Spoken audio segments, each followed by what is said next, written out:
जय श्री कृष्णा। राधे राधे। आप सभी पर भगवान लक्ष्मी नारायण की कृपा सदा सर्वदा बनी रहे। आज वैशाख मास की पूर्णिमा तिथि है और आप सभी को वैशाख पूर्णिमा की हार्दिक शुभकामनाएं। वैशाखी पूर्णिमा को हमारे हिंदू पुराणों में बहुत ही पवित्र और फलदायी तिथि माना गया है। भविष्य पुराण में वर्णन है कि इस दिन प्रातःकाल नदियों और पवित्र सरोवर में स्नान करने के बाद दान पुण्य का विशेष महत्व है। साथ ही इस दिन धर्मराज जी के निमित्त जल से भरा हुआ कलश, पकवान और मिठाइयां आदि आज के दिन वितरित करना गोदान के समान फल देने वाले बताए गए हैं। वैशाखी पूर्णिमा के दिन शक्कर और तिल का दान करने से अनजाने में किए गए पापों का भी नाश हो जाता है। आज के दिन पितरों के निमित्त पवित्र नदियों में स्नान करके हाथ में तिल रखकर तर्पण करने से पितरों को भी तृप्ति मिलती है और उनका आशीर्वाद भी प्राप्त होता है। पूर्णिमा की तिथि भगवान श्री विष्णु और चंद्र देवता को समर्पित मानी गई है, इसलिए आज के दिन विधि विधान से भगवान विष्णु की पूजा करके शाम को सूर्यास्त के बाद उगते हुए चंद्रमा को अर्घ्य देकर व्रत खोला जाता है। साथ ही इस दिन व्रत की कथा भी पढ़नी या सुननी चाहिए। जो लोग किसी कारण से उपवास ना रख पाए हों, वे भी अगर आज के दिन सच्चे मन से कथा को सुनते हैं या फिर पढ़ते हैं तो उन्हें भी व्रत के बराबर ही पुण्य की प्राप्ति हो जाती है। तो आज के वीडियो में आप सुनने वाले हैं वैशाख पूर्णिमा की पौराणिक व्रत कथा। द्वापर युग में एक समय की बात है कि यशोदा जी ने कृष्ण से कहा, हे कृष्ण, तुम सारे संसार के उत्पन्न करता, पोषक तथा उसके संहार करता हो। आज कोई ऐसा व्रत मुझसे कहो जिसके करने से मृत्यु लोक में स्त्रियों को विधवा होने का भय न रहे तथा यह व्रत सभी मनुष्यों की मनोकामनाएं पूर्ण करने वाला हो। श्री कृष्ण कहने लगे कि हे माता, तुमने अति सुंदर प्रश्न किया है। मैं तुमसे ऐसे ही व्रत को सविस्तार कहता हूँ। सौभाग्य की प्राप्ति के लिए स्त्रियों को 32 पूर्णमासियों का व्रत अवश्य करना चाहिए। इस व्रत के करने से स्त्रियों को सौभाग्य संपत्ति मिलती है। वे व्रत अचल सौभाग्य देने वाला एवं भगवान शिव के प्रति मनुष्य मात्र की भक्ति को बढ़ाने वाला है। यशोदा जी कहने लगी कि हे कृष्ण, सर्वप्रथम इस व्रत को मृत्युलोक में किसने किया था, इसके विषय में विस्तार पूर्वक मुझसे कहो। श्री कृष्ण जी कहने लगे कि इस भूमंडल पर एक अत्यंत प्रसिद्ध राजा, चंद्रहास से पालित अनेक प्रकार के रत्नों से परिपूर्ण कातिका नाम की एक नगरी थी। वहां पर धनेश्वर नाम का एक ब्राह्मण रहता था और उसकी स्त्री अति सुशीला रूपवती थी। दोनों ही उस नगरी में बड़े प्रेम के साथ रहते थे। घर में धन धान्य आदि की कमी नहीं थी। उनको एक बड़ा दुख था कि उनके कोई संतान नहीं थी। उस दुख से वे अत्यंत दुखी रहते थे। एक समय एक बड़ा तपस्वी योगी उस नगरी में आया। वह योगी उस ब्राह्मण के घर को छोड़कर अन्य सब घरों से भिक्षा लाकर भोजन किया करता था। रूपवती से भी भिक्षा नहीं लिया करता था। उस योगी ने एक दिन रूपवती से भिक्षा ना लेकर किसी अन्य घर से भिक्षा लेकर गंगा किनारे जाकर भिक्षा अन्न को प्रेम पूर्वक खा रहा था कि धनेश्वर ने योगी का ये सब कार्य किसी प्रकार से देख लिया। अपनी भिक्षा के अनादर से दुखी होकर धनेश्वर योगी से बोला, महात्मन, आप सब घरों से भिक्षा लेते हैं परंतु मेरे घर की भिक्षा कभी भी नहीं लेते, इसका क्या कारण है? तो योगी ने कहा कि निस्संतान के घर की भीख पतितों की अन्न के तुल्य होती है और जो पतितों का अन्न खाता है वे भी पतित हो जाता है। चूंकि तुम निस्संतान हो, अतः पतित हो जाने के भय से मैं तुम्हारे घर की भिक्षा नहीं लेता हूँ। धनेश्वर ये बात सुनकर अपने मन में बहुत दुखी हुआ और हाथ जोड़कर योगी के पैरों पर गिर पड़ा तथा आर्त भाव से कहने लगा, हे महाराज, यदि ऐसा है तो आप मुझको पुत्र प्राप्ति का उपाय बताइए। आप सर्वज्ञ हैं, मुझ पर अवश्य ही ये कृपा कीजिए। धन की मेरे घर में कोई कमी नहीं, परंतु मैं पुत्र ना होने के कारण अत्यंत दुखी हूँ।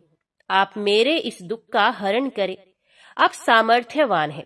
ये सुनकर योगी कहने लगे, हे ब्राह्मण, तुम चंडी की आराधना करो। घर आकर उसने अपनी स्त्री से सवृतांत कहा और स्वयं तप के निमित्त वन में चला गया। वन में जाकर उसने चंडी की उपासना की और उपवास किया।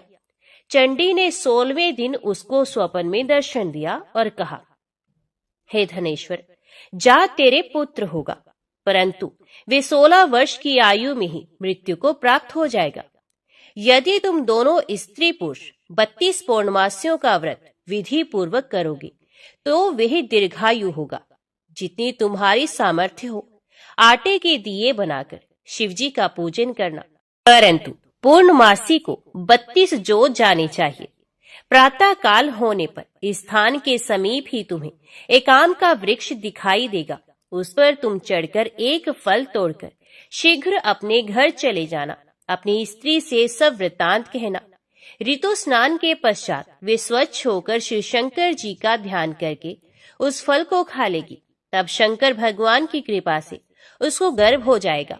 जब वे ब्राह्मण प्रातः काल उठा तो उसने उस स्थान के पास ही एक आम का वृक्ष देखा, जिस पर एक अत्यंत सुंदर आम का फल लगा हुआ था। उस ब्राह्मण ने उस आम के वृक्ष पर चढ़कर उस फल को तोड़ने का प्रयत्न किया, परंतु वृक्ष पर कई बार प्रयत्न करने पर भी वे ना चढ़ पाया। तब तो उस ब्राह्मण को बहुत चिंता हुई और विघ्न विनाशक श्री गणेश जी की वंदना करने लगा और उनसे कहने लगा कि हे दयानिधि, अपने भक्तों के विघ्नों का नाश करके उनके मंगल कार्य को करने वाले, दुष्टों का नाश करने वाले, रिद्धि सिद्धि के देने वाले, आप मुझ पर कृपा करके इतना बल दे कि मैं अपने मनोरथ को पूर्ण कर सकूं। इस प्रकार गणेश जी की प्रार्थना करने पर उनकी कृपा से धनेश्वर वृक्ष पर चढ़ गया और उसने एक अति सुंदर आम का फल देखा। उसने विचार किया कि जो वरदान से फल मिला था वे ये है, और कोई फल दिखाई नहीं देता। उस धनेश्वर ब्राह्मण ने जल्दी से उस फल को तोड़कर अपनी स्त्री को ला कर दिया और उसकी स्त्री ने अपने पति के कथन अनुसार उस फल को ग्रहण किया और वे गर्भवती हुई। देवी जी की असीम कृपा से उसे एक अत्यंत सुंदर पुत्र उत्पन्न हुआ, जिसका नाम उन्होंने देवीदास रखा। माता पिता के हर्ष और शोक के साथ ये बालक शुक्ल पक्ष के चंद्रमा की भांति अपने पिता के घर में बढ़ने लगा।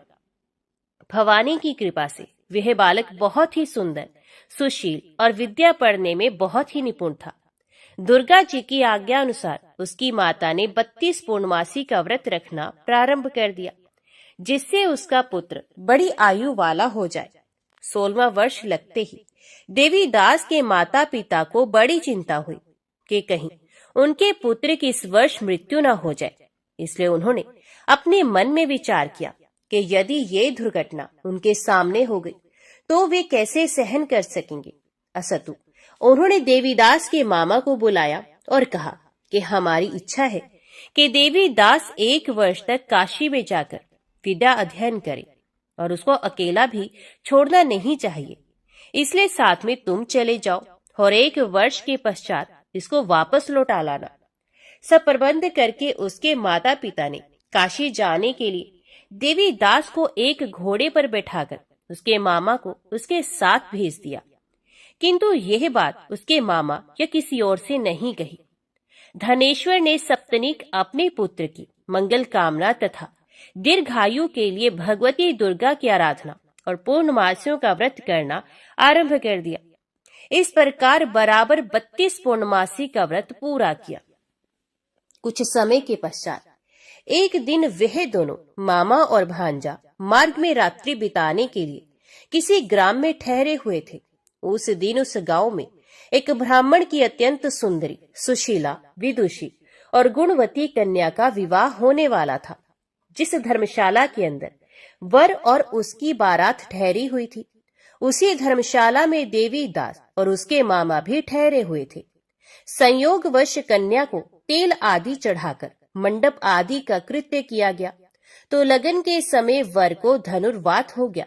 असतु वर के पिता ने अपने कुटुंबियों से परामर्श करके निश्चय किया कि यह देवीदास मेरे पुत्र जैसा ही सुंदर है, मैं इसके साथ ही लगन करा दूं और बाद में विवाह के अन्य कार्य मेरे लड़के के साथ हो जाएंगे। ऐसा सोचकर देवीदास के मामा से जाकर बोला कि तुम थोड़ी देर के लिए अपने भांजे को हमें दे दो, जिससे विवाह के लगन का सब कृत्य सुचारू रूप से हो सके। तब उसका मामा कहने लगा कि जो कुछ भी मधुपर्क आदि कन्यादान के समय वर को मिले वे सब हमें दे दिया जाए, तो मेरा भांजा इस बारात का दूल्हा बन जाएगा। ये बात वर के पिता ने स्वीकार कर ली और उनके स्वीकार कर लेने पर उसने अपना भांजा वर बनने को भेज दिया और उसके साथ सब विवाह कार्य रात्रि में विधि पूर्वक संपन्न हो गए। पत्नी के साथ भी भोजन ना कर सका और अपने मन में सोचने लगा कि ना जाने ये कैसी स्त्री होगी। वह एकांत में इसी सोच में गर्म निश्वास छोड़ने लगा तथा उसकी आंखों में आंसू भी आ गए। तब वधू ने पूछा, क्या बात है, आप इतने उदासीन व दुखी क्यों हो रहे हैं? तब उसने सब बातें जो वर के पिता व उसके मामा में हुई थी उसको बतला दी। तब कन्या कहने लगी, ये ब्रह्म विवाह के विपरीत हो कैसे सकता है? देव, ब्राह्मण और अग्नि के सामने मैंने आपको ही अपना पति बनाया है, इसलिए आप ही मेरे पति हैं। मैं आपकी ही पत्नी रहूंगी, किसी अन्य की कदापि नहीं। तब देवीदास ने कहा, ऐसा मत करिए, क्योंकि मेरी आयु बहुत थोड़ी है। मेरे पश्चात आपकी क्या गति होगी, इन बातों को अच्छी तरह विचार लो। परंतु वे दृढ़ विचार वाली थी। बोली कि जो आपकी गति होगी वही मेरी गति होगी। हे स्वामी, आप उठिए और भोजन करिए, आप निश्चय ही भूखे होंगे। इसके बाद देवीदास और उसकी पत्नी दोनों ने भोजन किया तथा शेष रात्रि वे सोते रहे। प्रातः काल देवीदास ने अपनी पत्नी को 3 नगों से जड़ी हुई एक अंगूठी दी, एक रुमाल दिया और बोला, हे प्रिय, इसे लो और संकेत समझकर स्थिर चित हो जाओ।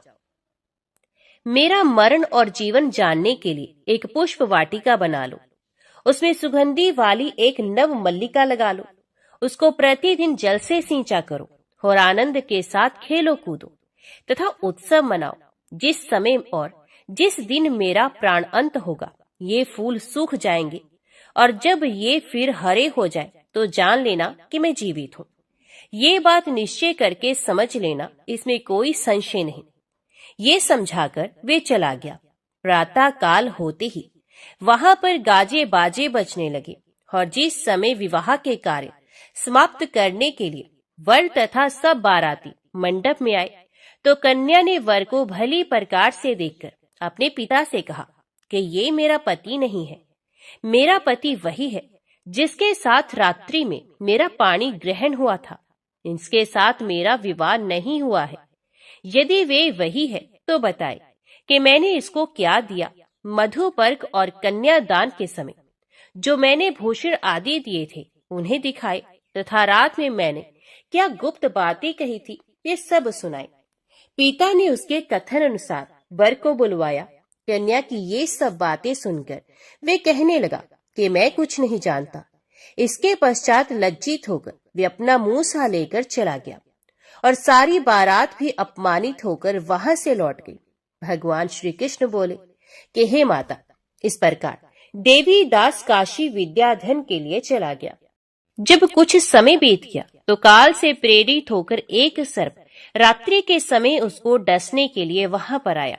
उस विषधर के प्रभाव से उसके शयन का स्थान चारों ओर से विष की ज्वाला से विषैला हो गया, परंतु व्रतराज के प्रभाव से उसको काटने न पाया, क्योंकि पहले ही उसकी माता ने 32 पूर्णिमा का व्रत कर रखा था। इसके बाद मध्याह्न के समय स्वयं काल वहां पर आया और उसके शरीर से उसके प्राणों को निकालने का प्रयत्न करने लगा, जिससे वे मूर्छित होकर पृथ्वी पर गिर पड़ा। भगवान की कृपा से उसी समय माता पार्वती जी के साथ भगवान श्री शंकर जी वहां पर आ गए। उसको मूर्छित दशा में देखकर पार्वती जी ने भगवान शंकर से प्रार्थना की कि हे महाराज, इस बालक की माता ने पहले 32 पूर्णिमा का व्रत किया था, जिसके प्रभाव से हे भगवान आप इसको प्राण दान दे। भवानी के कहने पर भक्त वत्सल भगवान श्री शिव जी ने उसको प्राण दान दिया। इस व्रत के प्रभाव से काल को भी पीछे हटना पड़ा और देवीदास स्वस्थ होकर बैठ गया। उधर उसकी स्त्री उसके काल की प्रतीक्षा किया करती थी। जब उसने देखा कि उस पुष्प वाटिका में पत्र पुष्प कुछ भी नहीं रहे तो उसको अत्यंत आश्चर्य हुआ और जब वे वैसे ही हरी भरी हो गई तब वे जान गई कि वे जीवित हो गए हैं। यह देखकर वे बहुत प्रसन्न मन से अपने पिता के कहने लगी कि हे पिताजी, मेरे पति जीवित हैं, आप उनको ढूंढिए। जब 16वां वर्ष व्यतीत हो गया तो देवी दास भी अपने मामा के साथ काशी से चल दिया। इधर उसे श्वशुर उसको ढूंढने के लिए अपने घर से जाने वाले ही थे कि वे दोनों मामा भांजा वहां पर आ गए। उसको आया देखकर उसका श्वशुर बड़ी प्रसन्नता के साथ अपने घर में ले आया। उस समय नगर के निवासी भी वहां इकट्ठे हो गए और सबने निश्चय किया कि अवश्य ही इसी बालक के साथ इस कन्या का विवाह हुआ था। उस बालक को जब कन्या ने देखा तो पहचान लिया और कहा कि ये तो वही है जो संकेत करके गया था। तदुपरांत सभी कहने लगे कि भला हुआ जो ये आ गया, और सब नगर वासियों ने आनंद मनाया। कुछ दिन के बाद देवी दास अपनी पत्नी और मामा के साथ अपने श्वशुर के घर से बहुत सा उपहार आदि लेकर अपने घर के लिए प्रस्थान किया। जब वे अपने गांव के निकट आ गया तो कई लोगों ने उसको देखकर उसके माता पिता को पहले ही जाकर खबर दे दी कि तुम्हारा पुत्र देवीदास अपनी पत्नी और मामा के सहित आ रहा है। ऐसा समाचार सुनकर पहले तो उन्हें विश्वास ही नहीं हुआ, किंतु जब और लोगों ने भी आकर उनकी बात का समर्थन किया तो उनको बड़ा आश्चर्य हुआ। लेकिन थोड़ी देर में देवीदास ने आकर अपने माता पिता के चरणों में अपना सर रखकर प्रणाम किया और उसकी पत्नी ने अपने सास ससुर के चरणों को स्पर्श किया तो माता पिता ने अपने पुत्र और पुत्र वधू को अपने हृदय से लगा लिया और दोनों की आंखों में प्रेम अश्रु बह चले।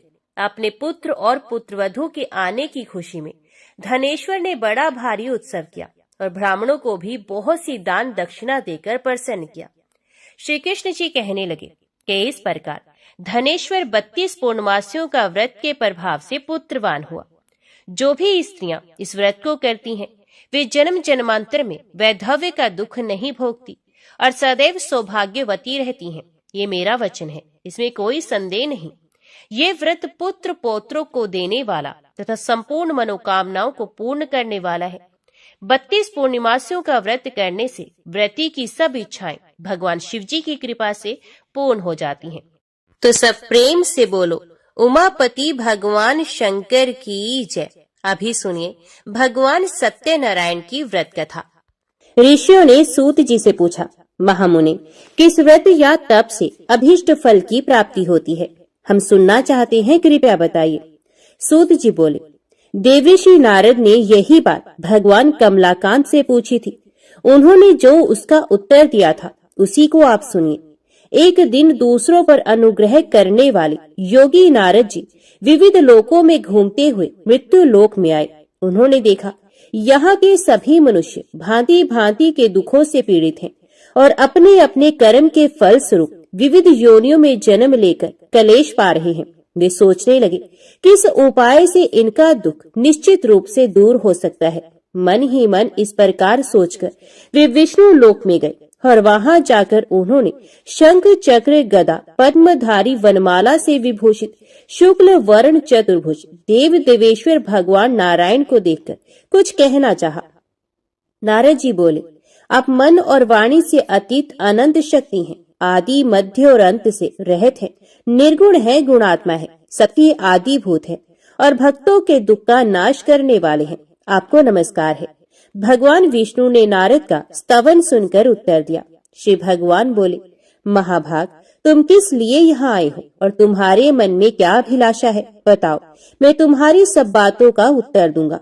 नारद जी बोले, मृत्यु लोक में मनुष्य पाप कर्म वश विविध योनियों में जन्म लेकर नाना प्रकार से कलेश पा रहे हैं और अपने अपने पापों का फल भोग रहे हैं।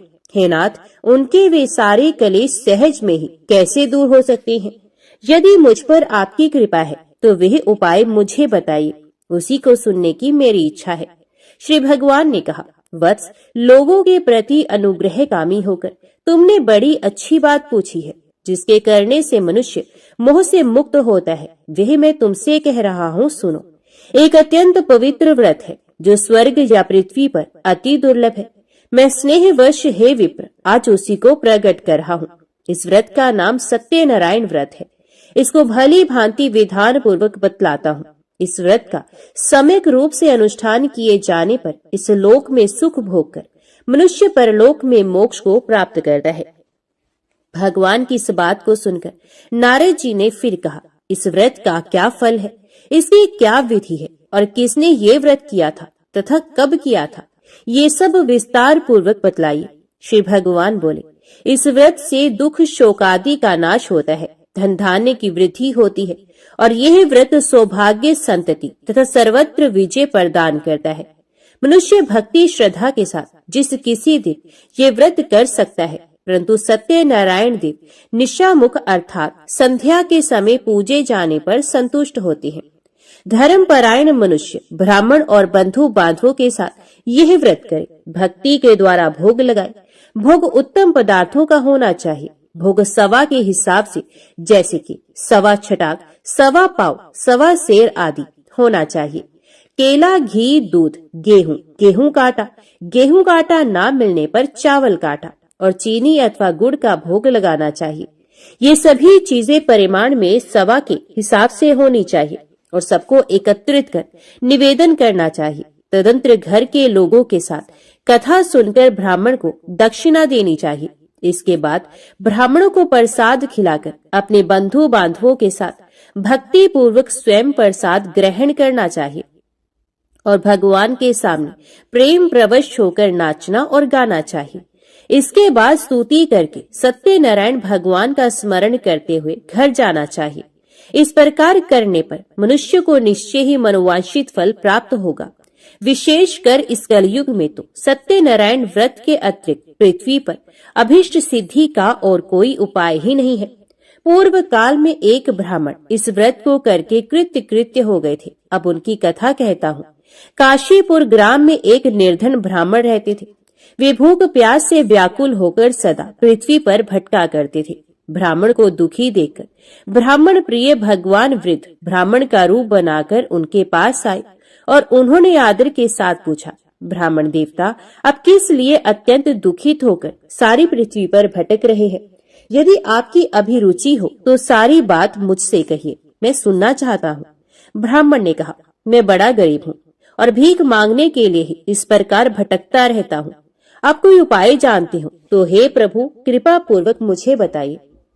वृद्ध ब्राह्मण ने कहा, सत्यनारायण विष्णु भगवान मनचाहा फल देते हैं। द्विजश्रेष्ठ, आप सत्यनारायण का उत्तम व्रत करें। मनुष्य इस व्रत को करके सब दुखों से मुक्त हो जाता है। श्री भगवान बोले, वृद्ध बने हुए सत्यनारायण ब्राह्मण को आदर पूर्वक व्रत की पूरी विधि बताकर वहां से अंतर ध्यान हो गए। तदंतर वे ब्राह्मण मन ही मन भगवान का चिंतन करते हुए घर लौटे। उन्होंने समझा कि नारायण ने ही मुझको ये व्रत बतलाया है, अतएव मैं इस व्रत को करूंगा। ब्राह्मण इसी सोच विचार में रहे।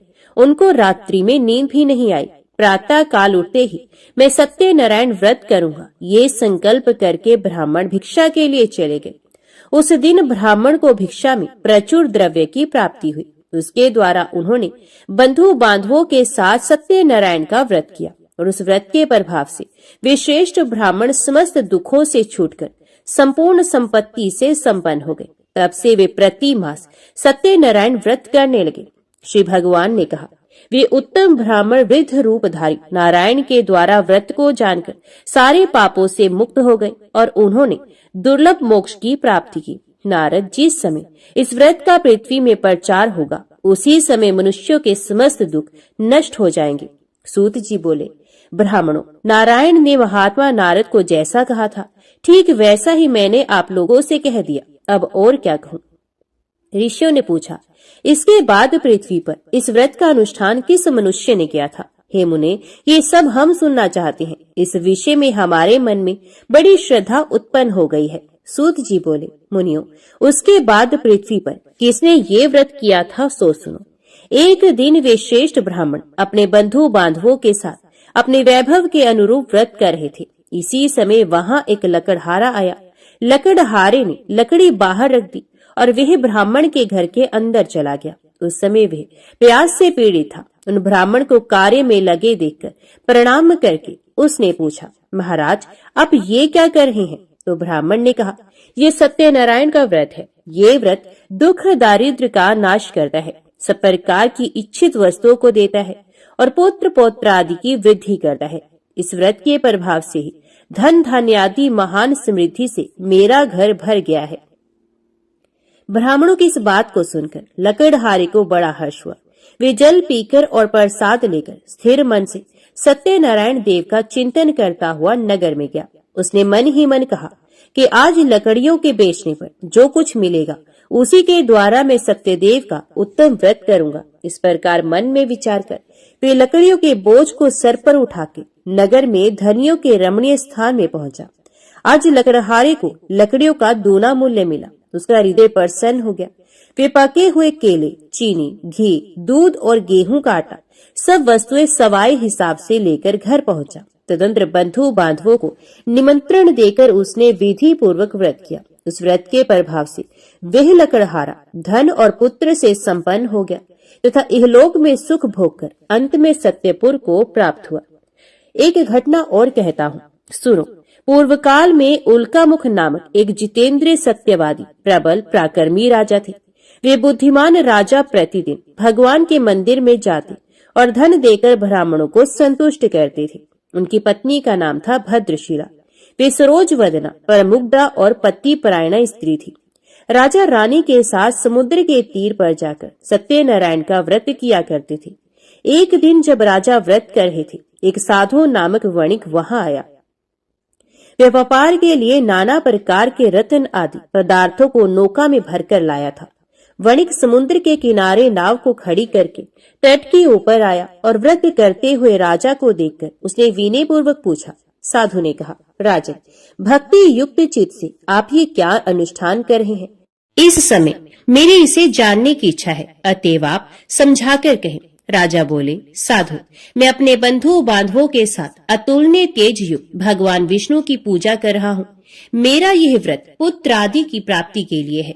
तदंतर साधु ने राजा को आदर पूर्वक प्रणाम करके कहा, राजन, इस व्रत की सांगोपांग विधि आप मुझे बताएं, क्योंकि मैं भी ये व्रत करूंगा। मेरे भी संतान नहीं, इस व्रत से मुझे निश्चय ही संतान की प्राप्ति होगी। इतना कहकर वणिक ने उन राजा से व्रत की विधि अच्छी तरह पूछकर वहां से प्रस्थान किया और अपने वाणिज्य का काम पूरा करके वे आनंद के साथ घर लौटा। कुछ ही दिनों के बाद उसकी पतिव्रता पत्नी गर्भवती हुई और समय पर उसने एक अति सुंदर कन्या को जन्म दिया।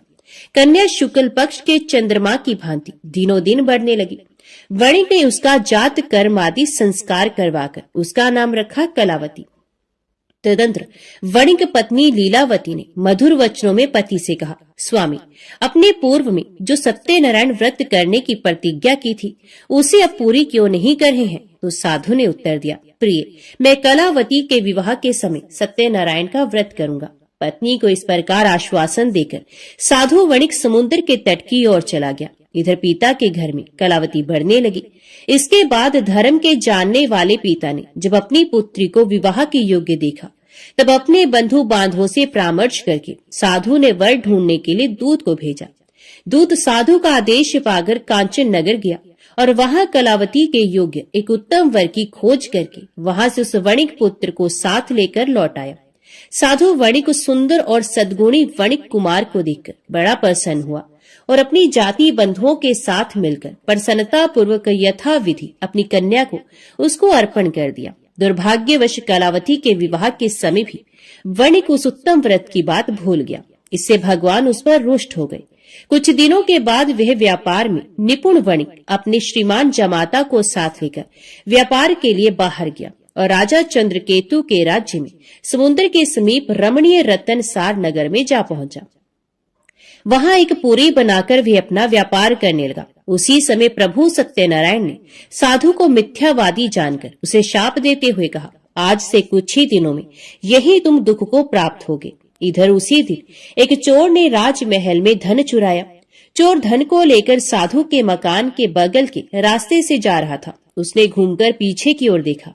राजा के दूत उसके पीछे पीछे दौड़ रहे थे। वे डर गया और चुराए हुए धन को वहीं छोड़कर जल्दी से भाग गया। दूतों ने आकर देखा साधु वणिक के घर के पास राजा का धन पड़ा है। तब उन्होंने जमाता के साथ साधु को पकड़ लिया और उन्हें बांधकर प्रसन्न मन से तुरंत राजा के समीप ले जाकर कहा, प्रभु, दोनों चोर पकड़कर आ गए हैं, इनको देखिए और आज्ञा दीजिए कि क्या किया जाए। तत्पश्चात राजा की आज्ञा से दूतों ने दोनों वणिकों को अच्छी तरह बांधकर बड़े कठिन कारागार में डाल दिया। उसी समय उनके संबंध में कोई भी विचार नहीं किया गया। उन दोनों ने बहुत कुछ कहा, परंतु सत्यनारायण देव की माया से किसी ने उनकी एक भी नहीं सुनी। इसके बाद राजा चंद्रकेतु ने उनकी सारी धन संपत्ति छीन ली। इधर सत्यदेव के शाप से घर में लीलावती और कलावती पर भी दुख आ पड़ा। घर में जो भी कुछ था, धन संपत्ति थी, चोरों ने सारी चोरी कर ली। लीलावती मानसिक और शारीरिक व्याधि से तथा भूख प्यास से पीड़ित हो दाने दाने की चिंता में नगर में घर घर भटकने लगी। इस प्रकार कलावती भी प्रतिदिन अन्न के लिए भटकने लगी। एक दिन भूख से व्याकुल कलावती घर से निकलकर किसी ब्राह्मण के घर पहुंची। उसने देखा वहां सत्यनारायण का व्रत हो रहा है। वे वहां बैठ गई और कथा सुनकर उसने भगवान से मनोरथ पूर्ति के लिए प्रार्थना की। इसके बाद प्रसाद लेकर उसी रात को वे अपने घर लौट आई। लीलावती ने कन्या को बहुत डांट कर कहा, बेटी तो इतनी रात तक कहाँ थी, तेरे मन में क्या है? तो कलावती ने उत्तर दिया, माता ब्राह्मण के घर सत्यनारायण भगवान का व्रत है, मैं उसी को देख रही थी। सत्यनारायण का व्रत मनोरथ पूर्ण करने वाला है। कन्या की ये बात सुनकर लीलावती व्रत करने को तैयार हुई और उस साधु पत्नी ने अपने सुहृद बंधुओं के साथ सत्यनारायण व्रत किया। मेरे स्वामी और जमाता शीघ्र घर लौट आए। सत्यनारायण देव से उसने बार बार इस वर के लिए प्रार्थना की और कहा, प्रभु मेरे पति और दामाद का अपराध क्षमा कीजिए। वणिक पत्नी के व्रत से प्रभु सत्यनारायण प्रसन्न हो गए और उन्होंने श्रेष्ठ राजा चंद्रकेतु को स्वप्न में दर्शन देकर कहा, राजन सवेरा होते ही दोनों वणिकों को छोड़ देना और उनका जो धन छीना है उसे दोगुना उन्हें दे देना, नहीं तो मैं राज्य धन और पुत्र के साथ तुम्हारा विनाश कर दूंगा। राजा को इतना कहकर प्रभु अंतर ध्यान हो गए। प्रातः काल होते ही राजा सभा में गए और स्वजनों के साथ वहां बैठकर उन्होंने दूतों को आज्ञा दी कि अभी जाकर दोनों बंदी महाजनों को तुरंत कैद से छोड़ दो। राजा की आज्ञा पाकर दूतों ने दोनों महाजनों को मुक्त कर दिया और उन्हें साथ लेकर विनय पूर्वक राजा से कहा, दोनों वणिकों की हथकड़ी बेड़ी खोलकर हम उन्हें यहाँ ले आए हैं। इसी समय उन दोनों के मन में पुरानी बात का स्मरण हुआ और भगवान सत्यनारायण की महिमा को याद करके वे विस्मय और भय से विवल हो गए। उन्होंने राजा चंद्रकेतु को प्रणाम किया। राजा ने भी उनको देखकर आदर पूर्वक कहा, देवात तुम्हें ये महान कष्ट भोगना पड़ा, अब तुम्हें कोई भय नहीं, तुम मुक्त हो, जाओ शोर करा लो। तदंतर श्रीमान राजा चंद्रकेतु ने सोने और रत्नों से बने हुए गहनों के द्वारा दोनों वणिकों को अलंकृत किया। बड़ी मीठी वाणी से उनको अति सुख पहुंचाया और छीने हुए धन से दोगुना धन देकर उनसे कहा, साधो अपने घर चले जाओ। साधु ने राजा को प्रणाम करके कहा, आपकी कृपा से मैं घर जाने में समर्थ हो सका हूँ। उस समय साधु ने मंगलाचार करते हुए यात्रा की, ब्राह्मणों को धन का दान किया और अपने नगर की ओर दोनों चले गए। कुछ ही दूर आगे बढ़ने पर प्रभु सत्यनारायण ने दंडी की वेश में आकर उनसे पूछा, बताओ तो तुम्हारी नाव में क्या है? तो महाजन ने परमत से होकर बड़ी अवहेलना के साथ हंसी उड़ाते हुए कहा, दंडी क्यों पूछ रहे हो? तुम्हें रुपए चाहिए क्या? मेरी नाव में तो लता पत्र भरे हैं। दंडी के वेश में आए हुए भगवान सत्यनारायण ने साधु के निष्ठुर वचन सुनकर कहा, तुम्हारे वचन सत्य हो। और ये कहकर वे तुरंत वहां से चले गए। दंडी के कुछ दूर चले जाने पर साधु भी समुद्र के किनारे पहुंचा और नित्य क्रियादि करके नाव पर गया तो देखा नाव में लता पत्र भरे पड़े हैं। ये देखकर उसे बड़ा विस्मय हुआ और वे मूर्छित होकर पृथ्वी पर गिर पड़ा। थोड़ी देर के बाद चेत होने पर वे बड़ी चिंता में डूब गया। श्वशुर की ये दशा देखकर जमाता ने उनसे कहा, आप किस लिए शोक कर रहे हैं? ये सब दंडी के शाप का फल है। वे सब कुछ करने में समर्थ है, वे ही हरता वे ही करता है, इसमें कोई संदेह नहीं। हम लोग उन्हीं की शरण ले तो हमारा मनोरथ पूर्ण हो जाएगा। जमाता की ये बात सुनकर साधु दौड़कर दंडी के पास पहुंचा और उनके दर्शन करके भक्ति पूर्वक नमस्कार कर उनसे बोला, मैं बड़ा दुरात्मा हूँ, आपकी माया से मुग्ध होकर मैंने जो कुछ कह दिया है उसके लिए क्षमा करें। मैंने आपके सामने दुष्ट वाक्यों का प्रयोग किया है, हे नाथ मुझे इसके लिए क्षमा करें। क्षमा ही साधुओं का धन है। साधु तो दूसरों के उपकार करने में ही लगे रहते हैं। यूं कहकर शोक विकल वणिक बार बार प्रणाम करने लगा और रोने लगा। साधु वणिक को विलाप करते देखकर दंडी ने कहा, रो मत, मेरी बात सुनो। दुर्मते, तुम मेरे अपमान करके मेरी पूजा से विमुख हो गए थे, उसी के फल स्वरूप बार बार दुख को प्राप्त होते हो। भगवान के इस प्रकार के वचनों को सुनकर साधु ने भगवान की स्तुति की। साधु बोला, प्रभु, ब्रह्मादि स्वर्गवासी देवता आपकी माया से मोहित होकर आपके आश्चर्यमय रूप और गुणों को नहीं जान पाते। मैं भी आपकी माया से मुग्ध हूँ, अतएव आपको कैसे जान सकूंगा। आप प्रसन्न हो, मैं अपने वैभव के अनुसार आपकी पूजा करूंगा। मैं आपके शरणागत हूँ, मुझे पुत्र और वित्त दीजिए, मेरी रक्षा कीजिए। साधु के इस प्रकार के भक्ति युक्त वचनों को सुनकर भगवान जनार्दन परितुष्ट हो गए और साधु को मनचाहा वर देकर वहीं अंतर ध्यान हो गए। तदंतर साधु ने नाव पर चढ़कर देखा, नाव रत्न आदि से भरी है। सत्यदेव की दया से मुझे वांछित फल मिल गया। यूं कहकर साधु ने अपने मित्रों के साथ विधिवत सत्यनारायण की पूजा की और बड़े हर्ष के साथ यात्रा आरंभ की। नौका बड़े वेग से चलने लगी। दोनों अपने देश में आ पहुंचे। साधु ने जमाता से कहा, वत्स, वह देखो, मेरी पूरी दिखाई दे रही है। तत्पश्चात साधु ने अपने धन के रखवाले दूत को नगर में भेजा। दूत ने साधु की पत्नी लीलावती के समीप जाकर हाथ जोड़कर प्रणाम करते हुए कहा, आपके पतिदेव नाना प्रकार के धन रत्नों के साथ अपने जमाता और सुहृद मित्रों से घिरे हुए आ रहे हैं।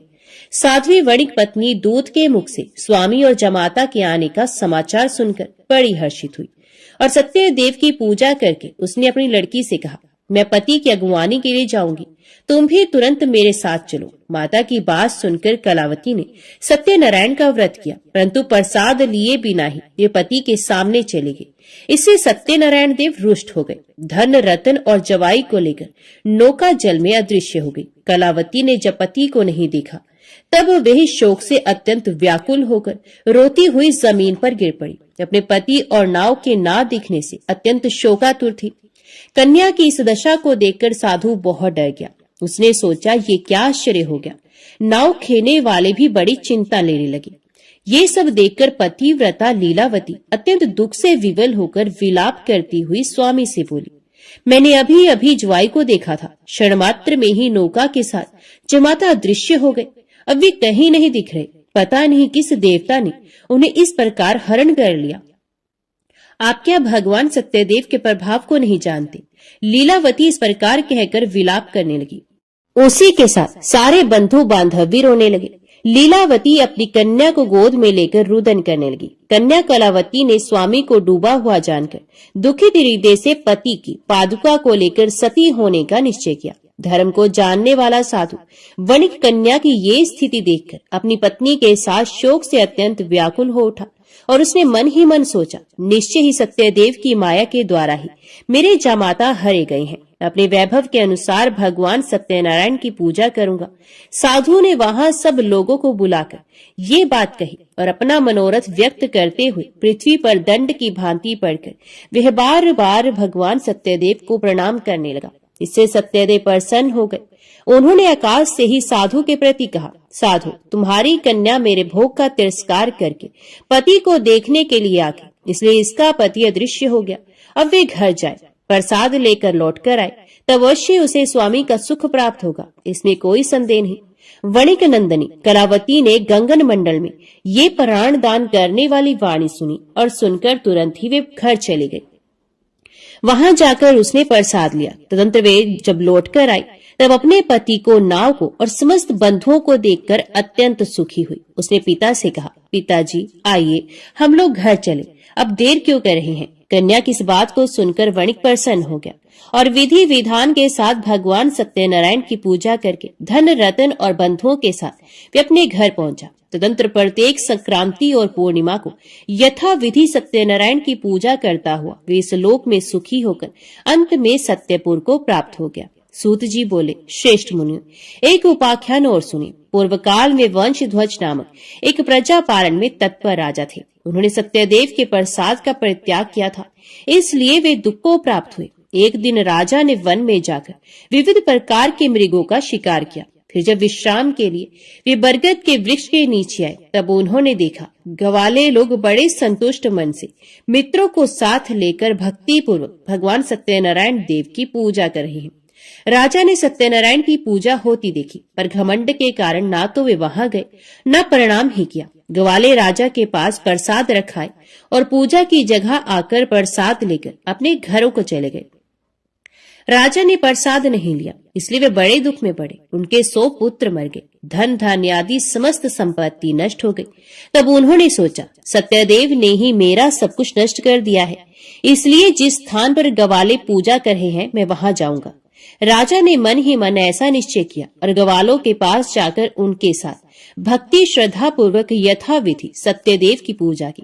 तब सत्यदेव की कृपा से वे धन पुत्रादि से संपन्न हो गए और इस लोक में सुख भोग कर अंत में विष्णुपुर में जा पहुंचे। जो मनुष्य इस परम दुर्लभ सत्यनारायण व्रत का आचरण करता है, भुक्ति मुक्ति दायिनी इस पवित्र कथा का श्रवण करता है, वे भगवान सत्यदेव के प्रसाद से धन धान्य आदि समृद्धि को प्राप्त होता है। इसे दृढ़ धन पाता है, बंधी बंधन से छूटता है, भयभीत भय से छुटकारा पाता है और मनुष्य इस लोक में मनवांछित फल को पाकर अंत में सत्यपुर में गमन करता है। यही सत्य है, इसमें संदेह नहीं है। ब्राह्मणों, आप लोगों को मैंने श्री सत्यनारायण व्रत कथा सुनाई। ये व्रत को आचरण करके मनुष्य सारे दुखों से छूट जाता है। कलिकाल में सत्य पूजा महान फल देने वाली है। इन देव को कोई सत्यनारायण कहते हैं और कोई सत्यदेव कहते हैं। ये नाना रूप धारण करके सबके मनोरथ को प्रदान करते हैं। ये सनातन सत्यदेव कलयुग में सत्य व्रत के रूप में अवतीर्ण होंगे। श्रेष्ठ मुनियों, जो मनुष्य नित्य इसका पाठ या श्रवण करता है, सत्यदेव के प्रसाद से उसके सारे पाप नष्ट हो जाते हैं। तो प्रेम से बोलो, श्री सत्यनारायण भगवान की जय। आइए अब सुनते हैं श्री सत्यनारायण भगवान की आरती। जय लक्ष्मी रमणा स्वामी, जय लक्ष्मी रमणा, सत्यनारायण स्वामी जनपातक हरणा। ओम जय लक्ष्मी रमणा। रत्न जड़ित सिंहासन अद्भुत शविराजे, नारद करत निराजन घंटावन बाजे। ओम जय लक्ष्मी रमणा। प्रगट भय कलिकारण द्विज को दर्श दियो, बूढ़ो ब्राह्मण बन कर कंचन महल कियो। ओम जय लक्ष्मी रमणा। दुर्बल भील कठारो जिन पर कृपा करी, चंद्रचूड़ एक राजा तिनकी विपत्ति हरी। ओम जय लक्ष्मी रमणा। वैश्य मनोरथ पायो श्रद्धा तज दीनी, सो फल भोग्य प्रभु जी फिर स्तुति कीन्ही। ओम जय लक्ष्मी रमणा। भाव भक्ति के कारण छिन छिन रूप धरियो, श्रद्धा धारण कीन्ही तिनको काज सरो। ओम जय लक्ष्मी रमणा। ग्वाल बाल संग राजा बन में भक्ति करी, मन वांछित फल दीनो दीन दयालु हरि। ओम जय लक्ष्मी रमणा। चढ़त प्रसाद सवायो कदली फल मेवा, धूप दीप तुलसी से राची सतदेवा। ओम जय लक्ष्मी रमणा। सत्यनारायण जी की आरती जो कोई नर गावे, तन मन सुख संपत्ति मन वांछित फल पावे। ओम जय लक्ष्मी रमणा। ओम जय लक्ष्मी रमणा स्वामी, जय लक्ष्मी रमणा। सत्यनारायण स्वामी जनपातक हरणा। ओम जय लक्ष्मी रमणा। बोल सत्यनारायण भगवान की जय।